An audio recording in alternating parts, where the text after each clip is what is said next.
Hello అందరికీ. Simple ఇంకా టేస్టీగా క్యాబేజ్ మంచూరియా, అది కూడా ఎలాంటి సాసెస్ లేకుండా చేసుకుందాం వచ్చేయండి.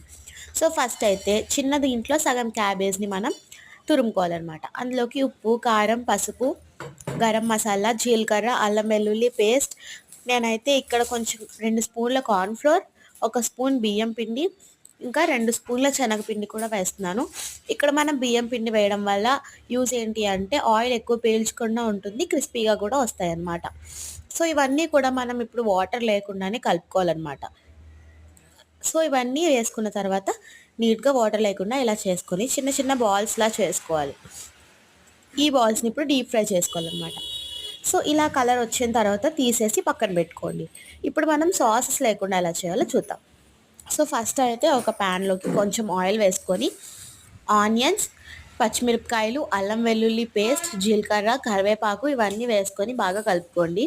సో ఇక్కడ టొమాటో ప్యూరీ అయితే వేసుకుంటాను సాస్ బదులు నేను.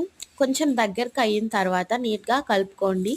అందులోకి కూడా కొంచెం గరం మసాలా, పసుపు అన్నీ వేసుకోండి. కారం కూడా వేసుకుంటే మంచిది. సో ఇలా అన్నీ వేసిన తర్వాత మనం ముందుగా ఫ్రై చేసుకున్న బాల్స్ని కూడా ఇందులో వేసుకొని బాగా కలుపుకోవాలన్నమాట. లాస్ట్‌లో కొంచెం కొత్తిమీరతో గార్నిష్ చేసుకొని ఇంకొకసారి కలుపుకొని తీసుకొని తినేయడమే. ఎలా ఉందో చెప్పేసి కామెంట్ చేయండి.